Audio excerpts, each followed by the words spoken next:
This is the Greg Bedard Patriots Podcast with Nick Cattles. He's Greg, I'm Nick, and we are part of the CLNS Media Network, and this episode is brought to you by Prizepicks, the largest daily fantasy sports platform in North America. Download the app today and use code CLNS to get $50 in lineups after you play your first $5 lineup. Before we get into the game on Sunday, Greg, of course, we got to talk about the trading deadline. We talked a lot heading into the deadline. Now we are post-deadline, and obviously the Patriots did not add anyone at the deadline. Did you have any problem with that decision? Not really, Nick. I was a little, I would say the only thing that didn't really make sense for me at the trade deadline was the decision to send out Kayshon White and Kyle Duggar at the deadline and not do anything to shore yourself up at those positions. Because, Look, say what you want about Kayshon White, who, I think it was obvious to everybody that he was not a good fit for this scheme, and it wasn't going to happen. And I think that's why they traded him. Just like, let's just move on and get something for him. And also Kyle Duggar. I mean, you're talking about two guys that at thin positions already that if the worst happens, like say, Kayshon is out for an extended period of time, at either of those positions, if someone goes down, at least you had guys who have played NFL games before, in Kayshon White and Kyle Duggar. Now the Patriots are in a position where what if Kayshon goes out, all of a sudden Elijah Ponder's playing a lot of snaps for you, who, I think, he's a decent player, but you don't know what you're going to get, and what you've seen out of him this year, you're not really impressed. I mean, he hasn't really registered very much. And, at safety, who are they going to plug in? This guy that they plucked off, this undrafted free agent that they plucked off of the Dolphins practice squad, John Saunders. Yeah. I mean, okay. I mean, they liked him in the pre-draft process. There's still a reason that he went undrafted. There's still a reason why he couldn't even crack Miami's roster. And all of a sudden he's playing big snaps for you in December and January. So I would say from that perspective, that's what I didn't understand. Adding like a little bit more depth, even if they were sort of fringe roster players on other teams, but just something at the edge and safety to give you a little bit of a backup. So I guess I would start there. That's the one thing that I don't understand about the deadline. Yeah, a couple of thoughts. Looking at it, it's, to me, Anthony Jennings / Elijah Ponder versus Kayshon White. And it's obvious the coaching staff chose Jennings and Ponder over White, and they just didn't feel like White was worth it. I mean, I don't think it's as big of a deal there because, frankly, he was a healthy scratch before he was traded. They had already made the decision. Like, whether you agree with it or disagree with it, they chose the other guys on the roster over White. They just did not think he was going to help them. So that was the assessment on him. Were they right? We'll see. I mean, we'll see if you do have an injury, like you said, Greg, how Jennings, Ponder, and maybe even Tavai, who could be an option, how those guys kind of step in and what you get from them. You weren't getting really anything from Kayshon White, unfortunately. The Duggar thing to me is a little bit more interesting because, Duggar had stepped in and played a decent amount of snaps when Hawkins was out with a hamstring. So now you're picking Del Pettis, really, over Kyle Duggar. That's the decision you made, along with Saunders, who you just mentioned. So the biggest question I have is not necessarily about trading White or Duggar. To me, it's the timing. When they traded Duggar and White a week before the deadline, I said, 100%. They're gonna add at least one person, because you make those trades a week before the deadline so you can get your ducks in a row. So then you could talk to teams and offer what you've got to offer to bring help in. That was my assumption. And we all know what they say about assuming.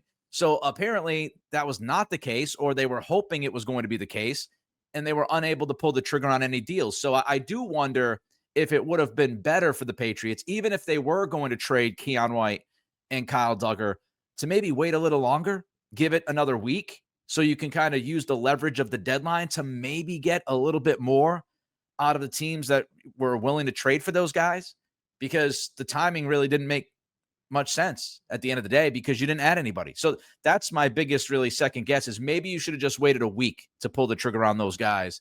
Maybe the Patriots were concerned, Greg.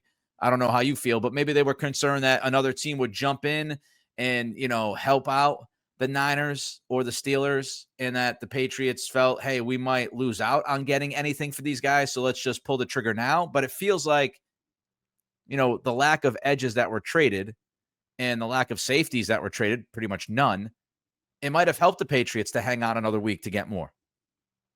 Yeah.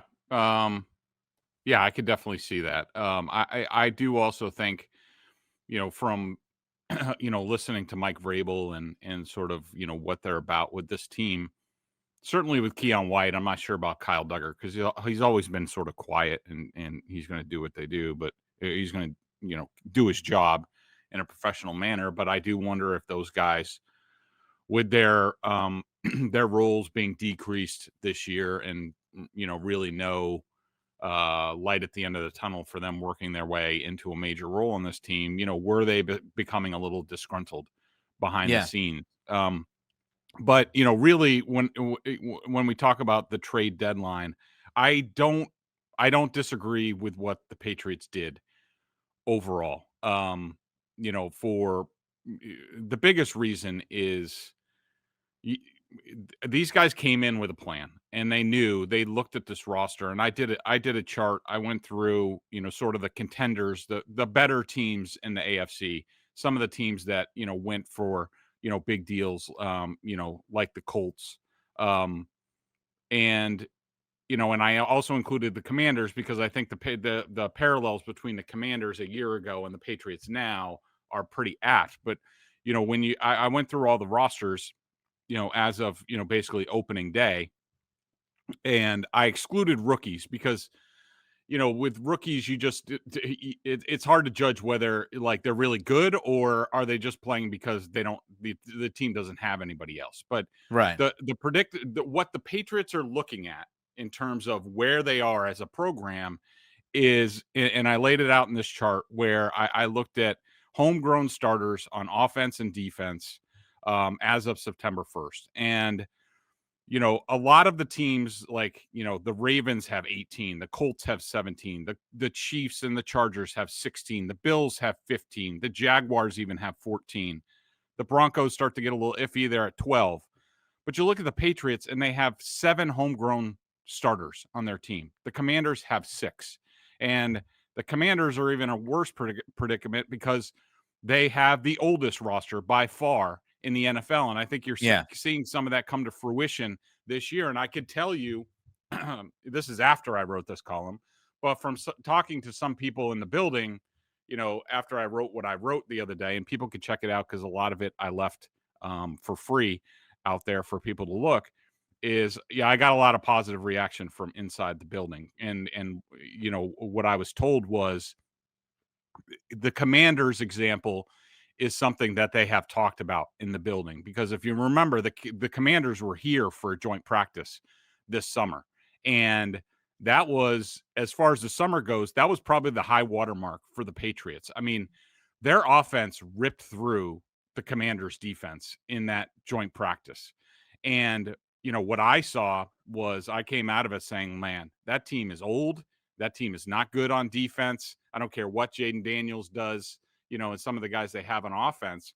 And, what I've come to learn is that the Patriots basically looked at the Commanders, thought they were slow and old, and they basically said to themselves, we don't want to be that.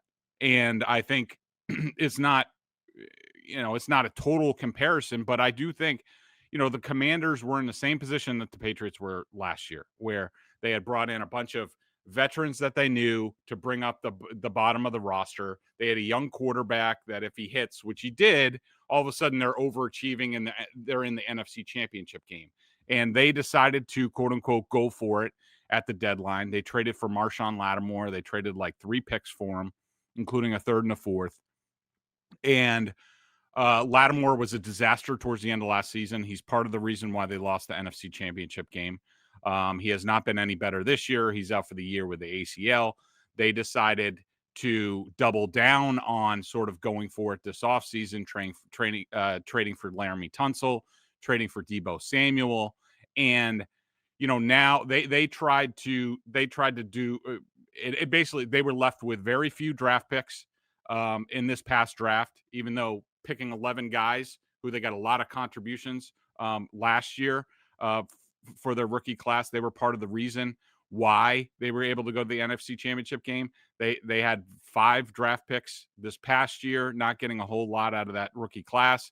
They have even less draft picks this coming year because of the deals that they made, and they're stuck with the oldest roster in the NFL. So how do you get out of that? I just think the Patriots looked at it and they just were like, look, we're for a variety of reasons, we're overachieving. Drake Maye hit earlier than anyone expected.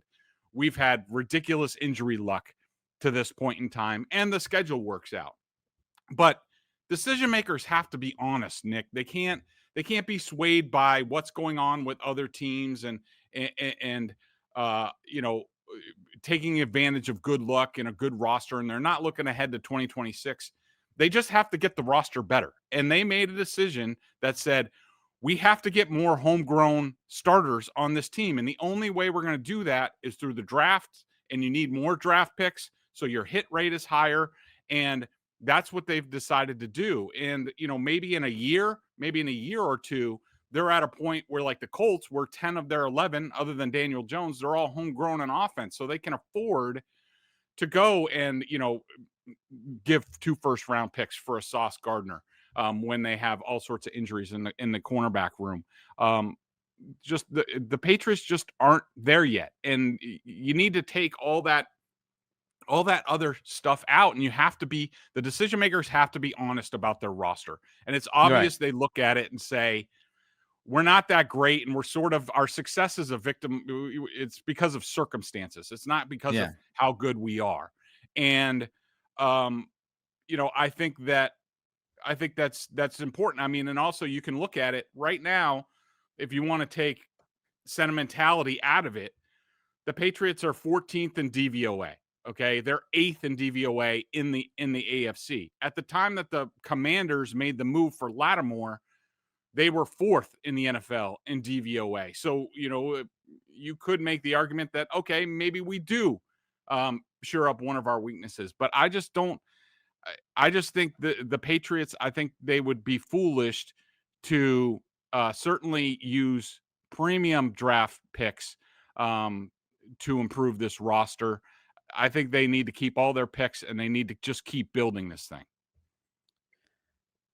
In free agency this past year, you're finding Band-Aids for the most part. Like Milton Williams is a future building block. You gave him the big deal. He still, hasn't hit his prime yet. But the Robert Spillanes, the Morgan Moseses, the Carlton Davises, those guys, like those are Band-Aids to the problems that you have. And so when you are an organization, you have to make the decision. Are we good enough to push the chips in right now that we can win a Super Bowl if we add 1 or 2 guys? Or do we ride this thing out, continue doing what we're doing, see how far we can go this year and exceed expectations, and then go into next offseason armed with, picks and money and try to figure out what we can add that way before we decide to pull a big trade or two? Because, when you're running an organization, Mike Vrabel's looking at this thing. He's not looking at 2025 with tunnel vision. He has to look at what are we in 26, 27, 28? Is Morgan Moses a part of this team in 2027? Is Robert Spillane a part? Is Carlton Davis a part? So all those pieces you've got to fill. You've got to fill those holes in the next year or two. And if you trade away a number of assets, you better win the whole damn thing. Because if you don't, like Greg mentioned, you're going to end up looking like Washington this year.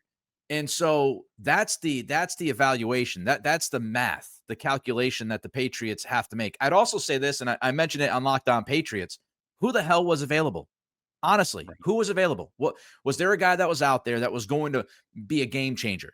The Jets were not trading Quinnen Williams or Sauce Gardner to the Patriots. Get it out of your mind. They're not trading all pros to a division rival. It ain't happening. So who else was traded? Jalen Phillips was traded. Okay, well, Philadelphia just won a Super Bowl. They're trying to defend that Super Bowl. They have multiple third-round picks, so it's much easier for them to give up one for Jalen Phillips. So that's an easier deal for Philadelphia to make. I think if the Patriots had got to the AFC Championship game or the Super Bowl last year, and they had multiple picks in the third round, I would have to imagine they would have gone harder after Jalen Phillips. And we don't even know if Miami would have traded Phillips to the Patriots. Maybe the same deal where it's like, hey, look, you're in our division. We're not going to help you. Screw. Like if you sign Jalen Phillips to an extension and he kills us for the next 4 years, we're never going to hear the end of it. That's not happening on our watch. Tennessee, we talked about. They said thanks, but no thanks. So the Arden Keys, the Tony Pollards, the guys that we talked about, they weren't going to get dealt to New England. And so now you're left with, okay, who was traded? Who was actually available to the Patriots for them to make a move? And there really wasn't much out there. Now, of course, maybe if they picked up the phone and offered a third-round pick for Alex Wright of Cleveland, they might get him. But now you're overpaying, and that's just making a mistake. You only overpay for pieces that you think can take you to a Super Bowl. So it's supply-demand, it's relationships, it's the current situation you're in right now and how you have to build this team the right way moving forward. Stephon Diggs is in his 30s. You still need a number one receiver. So like we can sit here and we could talk about how great this season has been, and it's been a hell of a lot of fun, and it's been great, and hopefully it continues to be great, and hopefully they get to the postseason, maybe they win a game or two. It would be awesome. But you also have to, if you are responsible and if you want to do this thing right, if you're Mike Vrabel and Stretch and Cowden and Wolf, if you want to do it right, you're also focusing on 26, 27, 28. And what does your roster look like in those years? Because if you do it right, guess what? That's how you sustain success. And that's how Drake Maye is a top quarterback for the next 10 to 12 years, not just in 2025. Because you go out and you get a number one receiver, because you go out and you draft the right tackle, because you go out and you address linebacker and safety if you feel like you have to. So that, and I get it. We run into this every single trade deadline, and I totally understand because fans, they want to win and they should want to win, and they are totally invested in 2025, and I get it. But if you're looking at the big picture, there's a lot of other things that go into these decisions. And so I'm not freaking out about the Patriots not adding anybody. Yeah. Let's talk about Nick. One thing I just wanted to mention, two things. Number one, the Patriots were in a similar position, sort of like out of nowhere in 2021. They're the number one seed in the AFC going into the bye.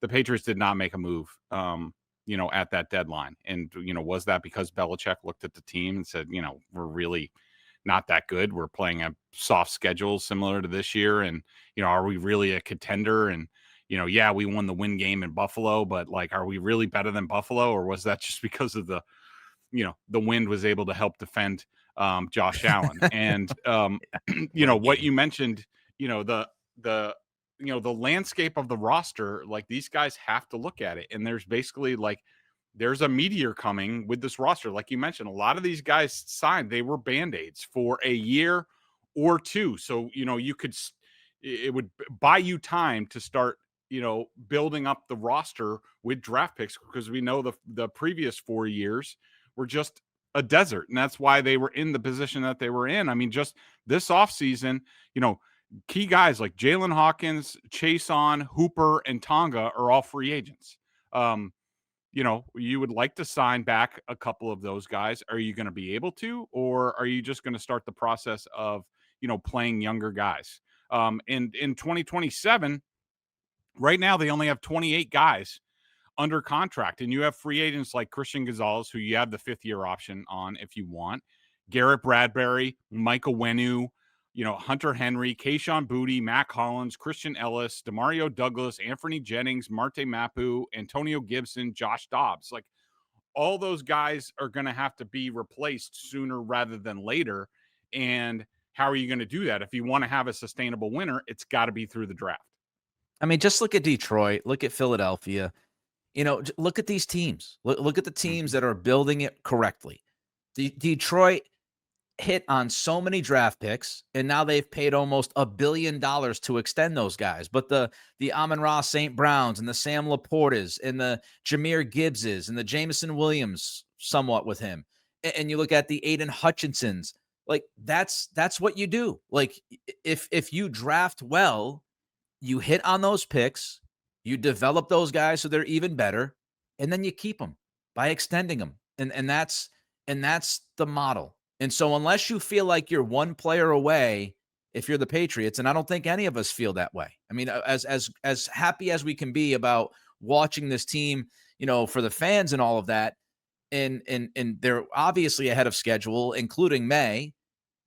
You also have to look at it realistically, and they're very unlikely to be one player away. And I don't even think the guy was available. Like Max Crosby wasn't available. Trey Hendrickson wasn't available. Myles Garrett wasn't available. We can play, we can play fantasy football all we'd like.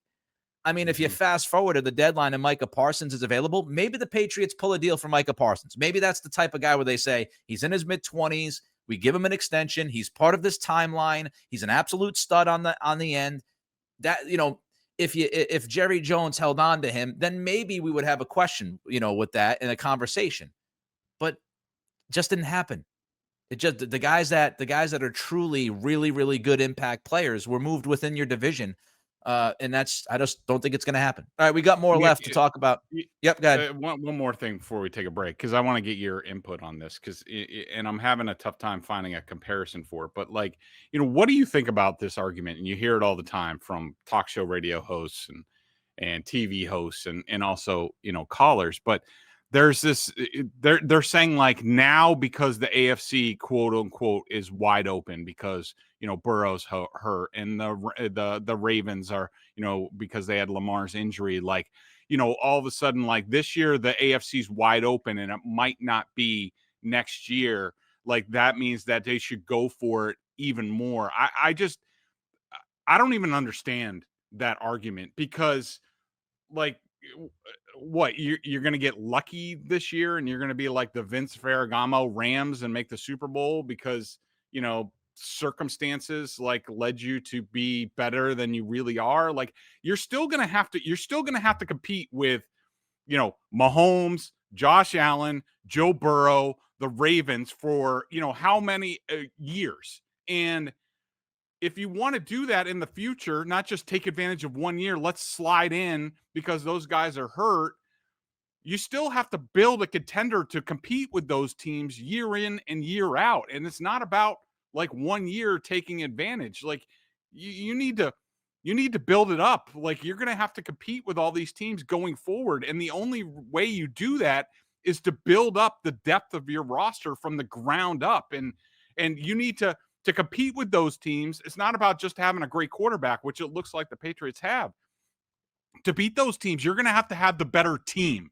And I do think the Patriots have a chance to do that and maybe, be stronger all the way around than some of these teams. You look at the Bills, right now and how they've gotten old and slow and injured on defense. And they're not very good at, wide receiver. The Patriots, if it's not about this year, it's about 5 years competing with those teams and winning AFC titles and winning Super Bowls. So I just don't that argument just doesn't compute to me at all. It's foreign to me. Well, I look at it and I'll just say, who was traded, and was there a guy that was traded that you could trade for in reality? I'm not talking about the delusions and the fun games that we Myles play. Garrett. Yeah, I'm not. Who was actually traded that you think would have made the Patriots the needle would move? If you think the Patriots are a contender in the AFC right now, then who was the guy that you bring in where you go, oh, definitely now forget about it. I'm honestly asking people that watch this. I mean, do people think Rashid? Do people think Rashid Shaheed is putting the That's Patriots what I'm saying. over the top? I looked at Adam Schefter tweeted out all the names that were traded in both October and November. And I'm telling you right now, there was no Jacoby Myers. Okay. Are you giving up a 4th and 6th for Jacoby? Is Jacoby Myers the difference between you getting to a Super Bowl or not getting to a Super Bowl? I don't think so. There wasn't a single running back that was traded. So obviously that's not a Patriots thing. That's a league thing.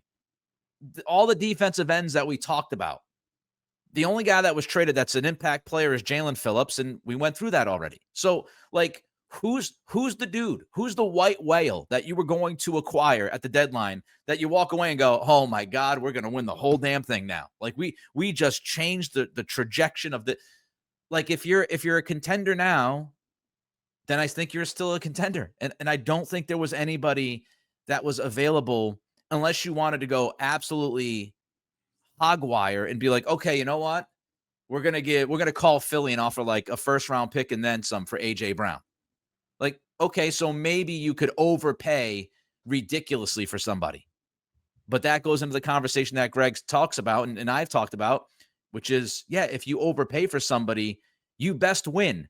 Because if you add AJ Brown and he doesn't fit with your culture, or, you know, the other receivers in the room get a little pissy, something like if you don't make that run and you don't win, now you just spent a first round pick and then some for a guy who ultimately did not fit your football team. So, which is another conversation we don't have to get into because I see people talking about Red Sox. I got a Red Sox hoodie on right now. Like, can you stop? I know it's a Felger and Maz thing, but the crossing sports thing, honestly, it could be not. There could not be a worse like analogy or comparison than saying Red Sox, Patriots. Red Sox have a bunch of young players that are the core, and they made a big deal for a Garrett Crochet, and they have a team that is built and should be built for the next 8 to 10 years because they they drafted guys like Roman Anthony. Like the Patriots are not in that position right now. The Patriots are the anti-Red Sox. The Patriots have no like young depth at all. Exactly. To build the future on. And now the Red Sox like could trade for a Chris Ryan to plug into the or Joe Ryan, whatever his name is, and plug him into the rotation, or a right-handed bat that can play first base, and you plug them into the lineup, and all of a sudden they're a much better team. The Patriots are the exact opposite. They have no young core that you can say, all right, well, we have guys coming up in the system who are ready to take over for some of these guys. The Patriots aren't even close to that. Yeah, not to mention that football is a physical, violent game, and the windows are much shorter. The guys don't last as long. Not to mention that when you talk about football, you're talking about scheme. You're talking about fit, where if you're talking about baseball, you can go out and sign a Pete Alonso or a Kyle Schwarber and go, all right, play first base and hit the baseball. You have to find the right fit. I mean, there's so many layers to it, and people, they get into the habit of the fantasy football shit, and I play fantasy. I get it. Greg plays fantasy. But I stink. It's not fantasy football. Like you just don't go, oh, well, that guy's good, so let's go get him and put him on the team, and it's going to work out swimmingly. Like, so there's a lot to that conversation. And I think, if you got to look at it long term. If you want this team to be successful for, years on end, don't worry about the sugar high of the first 9 weeks. Be happy with it and hope they get to the playoffs, which they should if they stay healthy, and make a little bit of a run. And then you build off that success by having another really good offseason and having a strong draft. And then you get into 2026 with a younger core, more talent. And then it's not like you didn't make a trade in 2025, so you can't make a trade ever again. Like you can do it. You can do it in the offseason or early next year. So whatever. I think that's enough conversation. All right, prize picks, Greg.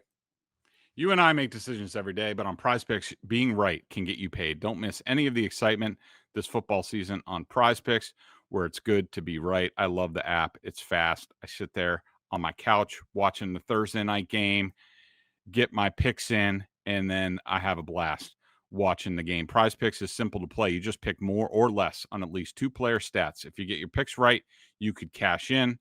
Prizepicks is the only app that offers stacks, meaning you can pick the same player up to 3 times in the same lineup. You know what that means? Oh, yeah, Drake Maye. You want to pick more on Drake Maye's passing yards, rushing yards, touchdowns, and, just basically his control of the universe. Now you can pick all of them in the same lineup, only on Prizepicks. On Prizepicks, how you play is up to you. If you want flexibility, choose Flex Play, where you can get paid even if one of your picks doesn't hit. And if you want the biggest payouts, which is what I go for the power play, where all of your picks need to hit to win, but you get paid more. So you got to go for it. That's what I do. Go big or go home. No matter your play, Prizepicks is a great way to put your takes to the test. Download the Prizepicks app today and use code CLNS to get $50 in lineups after you play your first $5 lineup. That's code CLNS to get $50 in lineups after you play your first $5 lineup. Prizepicks, it's good to be right. And for those listening, we ask you subscribe to the podcast, leave a review. Watching the show on CLNS, hit that like button, subscribe to the Patriots Press Pass YouTube channel. Find our show and a lot of other great Patriots content. And make sure you turn on your notifications so you know the instant a new video drops. And you want to check out Greg, BSJ, Boston Sports Journal. He and Giardi doing a great job over there with the Patriots. $50 for the year. All right, this is the part of the podcast where I blame Greg. Yep. Greg's been talking about how great the injury luck has been for the Patriots, and he's brought this up for like the last 2 weeks. And now, don't you know, as soon as Bedard starts pumping this, what happens? Dudes start to fall off the map, right? First, it was Ramondre Stevenson gets hurt. Thanks, Greg.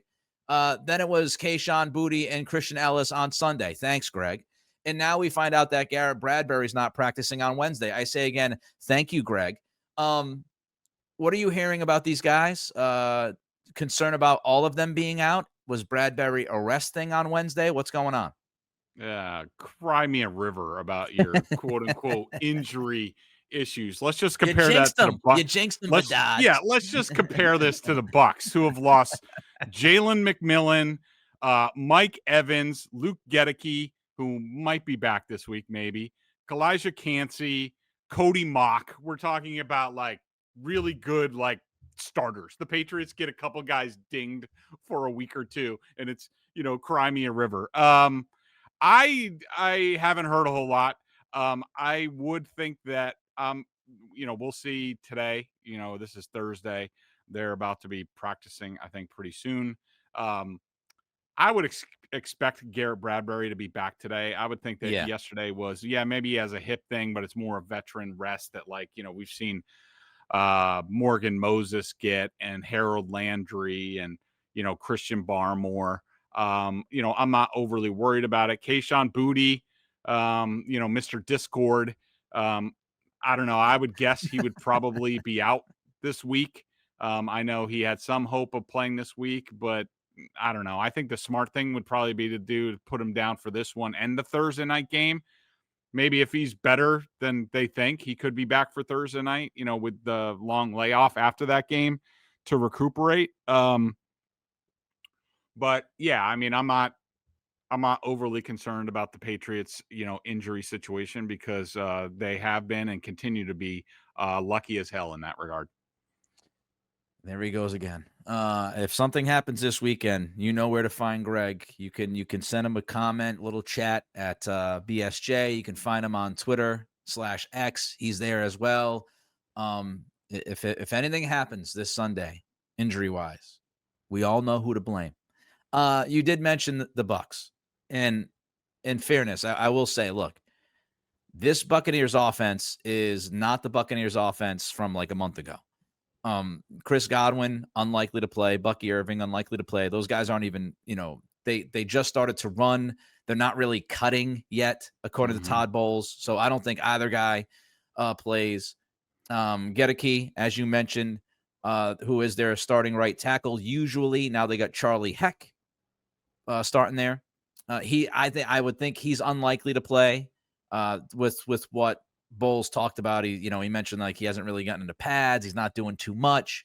So I'd imagine they probably keep him off. He just opened up his 21-day window. So Gedeke probably not going to play. Mike Evans is absolutely out. Got concussed and broke his collarbone all in one play, 2-for-1 special. So he's not going to play. So, I mean, we're talking about a team that doesn't have the weapons that Baker Mayfield usually works with. In the beginning of the year, Baker Mayfield was an MVP candidate. The first 6 weeks or so, I mean, he was playing great football. Last couple weeks, not so much before the bye, which they had last week. Just your thoughts, Greg, overall on this offense, and how do you think they match up against this Patriot D? Yeah, I mean, this Bucs offense, I mean, between, Mike Evans, Jalen McMillan, Bucky Irving, Cody Mock, Luke Gedeke, like, I mean, we're talking, I mean, I think everybody can guess the Patriots equivalent and, what their offense would look like. I mean, here we are, crying about Kayshon Boutte having a grade 1 hamstring strain. The Bucs have had a rough go with injuries. they're still making it work. I mean, I think this, it's more Baker centric. They don't run the ball very well at all. I mean, I think their offensive line stinks. You mentioned Heck. He stinks to all heck at right tackle. Feeney at right guard isn't good. Graham Barton has not had a good year. I was sort of high on him. He was a first-round pick in 2024. Holy shit. Can I just say something? I'm going to talk more about this probably on Locked On Patriots for my Friday preview. I watched the Saints-Bucks game before Tampa went on their bye. It's some of the worst offensive line play I've seen from Graham Barton ever. Yeah. He ended up on his ass 4 or 5 times. I was offended with how he played center against the Saints. Devon Godshaw looked like superhuman against Graham Barton. I want to emphasize how bad he was against the Saints. He was atrocious. Yeah. And I mean, they still have Emeka Egbuka, which should be, and he sort of splits his time between wide left, wide right. They will put him in the slot. They use a lot of motion. I mean, I like the offense. That would be a great matchup with Christian Gonzalez, if we get that. I still think, with Shepard, Sterling Shepard and Tez Johnson, they still have some weapons. Their tight ends, Otten, is a good player. I think this is on both sides. I think this is a big 12 personnel matchup game. You're talking about 2 offenses that are really good in 12 personnel and especially throwing the ball. And we're talking about 2 defenses that do not do well against 12 personnel, especially, in the middle of the field. This Bucs offense can be a rough watch, but I think they certainly have figured out a way to, be productive in most circumstances. And, they had a tough time against the Lions. Obviously I'm about to watch that film, but the Patriots really need to take, I can't see them blitzing Baker Mayfield very much like they did, last week against Michael Penix. That was really the first time since like the Raiders game and the Saints game where they blitzed a lot. But, the 4-man rush has to get home against, Tristan Wirfs at left tackle is the only guy worth a damn, and he's one of the best in the league. Everybody else stinks on that line. So it's time for the defensive line to do their part and get a lot of pressure up front. And Wirfs, by the way, if you want to feel better about Will Campbell, Wirfs might have had his worst game in the NFL against the Saints 2 weeks ago. Chase Young abused him, which is crazy because I've seen Wirfs play a decent amount of football. As Greg said, he's one of the best left tackles in the sport, but he had a really tough time with Chase Young, like a really tough time. And, I do the crossover episodes with the guys every week on Locked On, and James Yarko, who does the Buccaneers Locked On shows, he said to me last night, that's the worst game he's ever seen Tristan Wirfs play. It's by far his worst game as an NFL left tackle. So I don't know if that's good news or bad news because they got a bye week. He's probably motivated to after watching that film, he's going to be pissed. It's going to be very interesting to watch him versus Kayvon Chaisson. But yeah, if you want to feel a little bit better about Will Campbell, Will did a decent job against Chase Young. Wirfs got eaten up. All right, we'll get to the Buccaneers defense in a minute, but first, don't forget about CLNS's other YouTube channels, behind-the-scenes content, Celtics All Access, the NBA History Channel, and Bruins Rinkside. This defense, Greg, of Tampa, is it the best defense the Patriots have faced so far this year? Yeah, I think so. I mean, that's 3 successive weeks where they've gone up in competition, and I was just looking at the DVOA numbers for this matchup, and the Bucs on defense, their total defense is 7th. Their pass defense is number 7, and their rush defense is number 5. The Patriots are number 4 in rush defense. Patriots are 28th in pass defense still. So yeah, they've gone basically up. The Falcons the week before were 8th in pass defense, and we sort of saw, Drake Maye, have some issues against that. The Browns before that were, really good, but their pass defense was only 14th in DVOA. They were 5th overall. So they've gone from 14 to 8 to now 7. Todd Bowles and his defense, can't say enough about, their scheme and how they do things. And I don't think they're the most talented team, especially like, on the edge, like Diaby.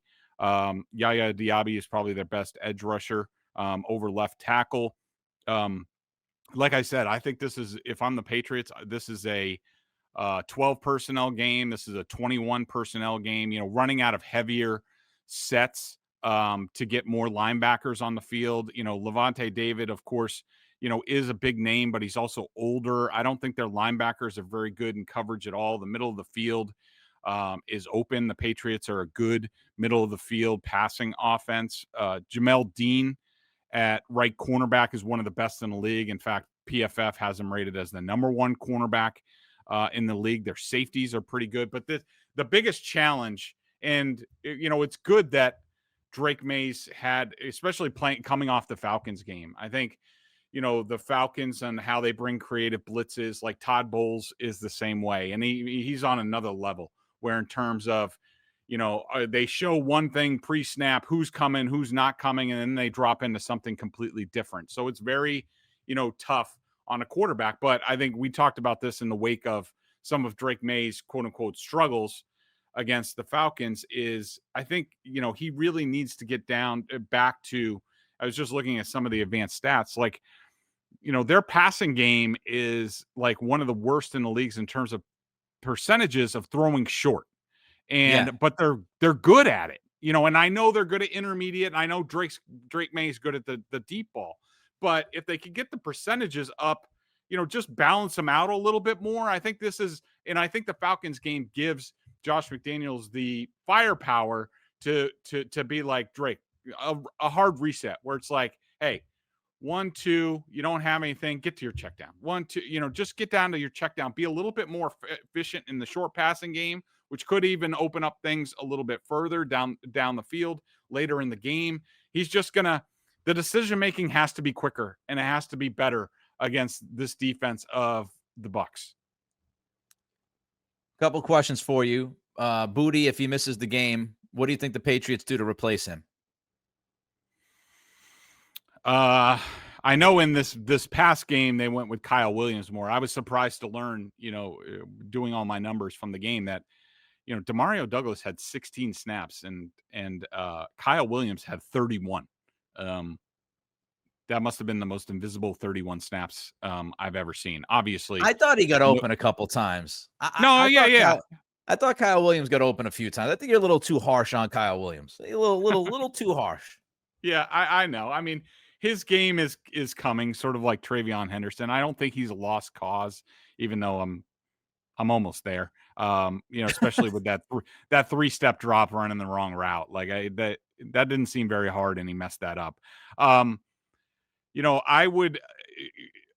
It could be, if they go more 12 personnel in this game, I could see a lot of Mac Hollins, out there doing there. I think I said this in the last podcast. I would not be afraid to maybe promote John Giles from the practice squad. John Giles is, I think he's sort of like a Mac Hollins, replacement in terms of size and, blocking ability. But I think he has some juice on the outside. He's a big dude. And like, I wouldn't be opposed to that, maybe, when you get into those situations, it's like split between John Giles and Kyle Williams. But I guess we'll have to see what they end up doing.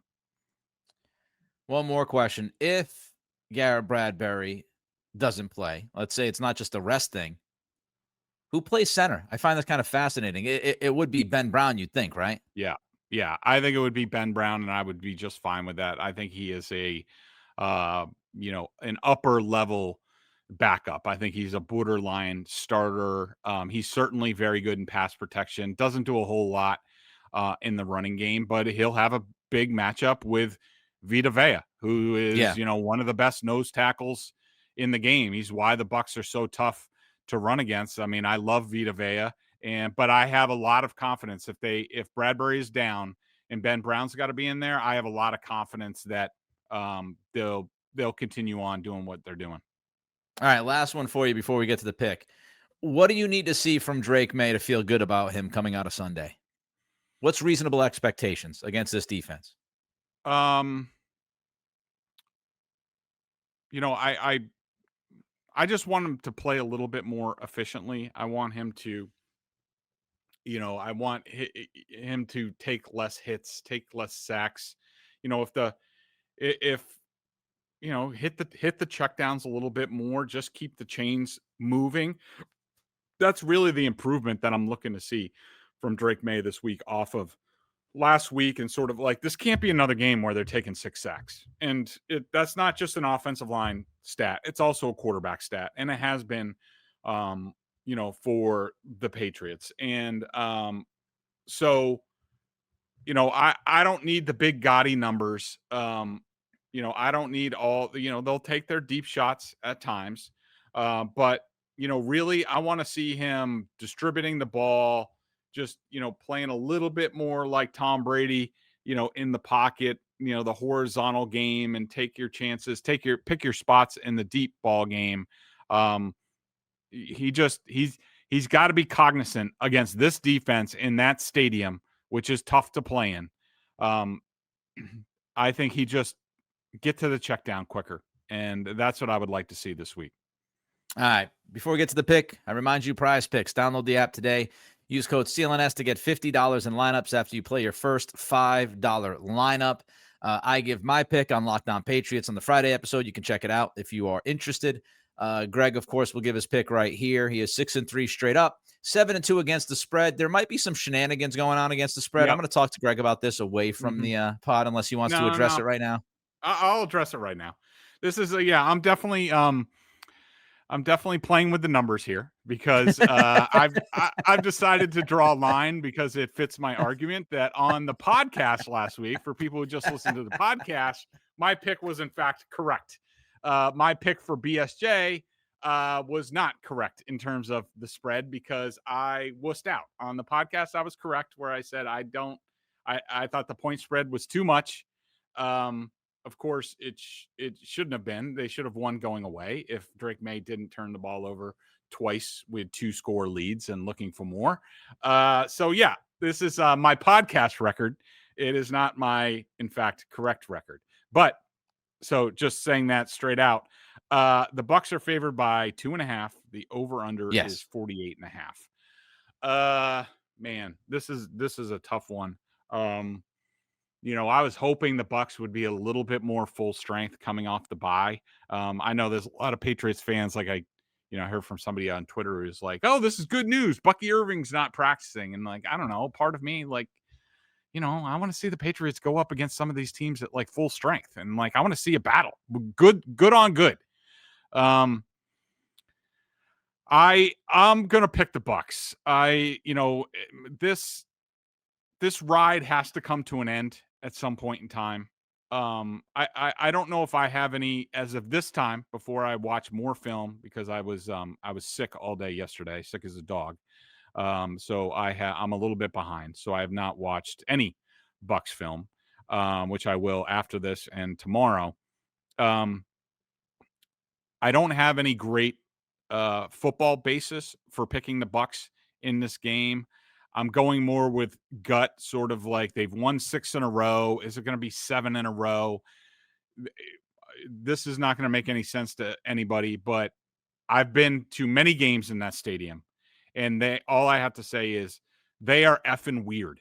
Weird things happen in games in that stadium, more in the night games or the 425 games, but like, you know, weird bounces, Baker Mayfield pulling, you know, plays out of his rear end. I don't know why, if it's the way the place is situated, you know, in regards to, you know, the sun or what, but this is one of the weirdest stadiums. Weird things, weird plays happen in this stadium all the time, and it usually favors the Bucs. So I think Drake Maye is going to have some issues with Todd Bowles in this defense. I think he is going to continue. I think he is going to turn the ball over again 1 or 2 times. I think that's going to be the difference in the game. I think that I don't know if the Patriots are going to get Baker Mayfield to turn the ball over. He's only thrown 2 interceptions this year. He does play like a cowboy. I do think Baker playing like a cowboy on one side is not going to help Drake Maye channel his inner cowboy. So I'm going to go with the Bucs, and I am going to go Bucs 27-24. Ooh. All right. Typing it up. Bucs 27, Patriots 24 is the pick from Bedard.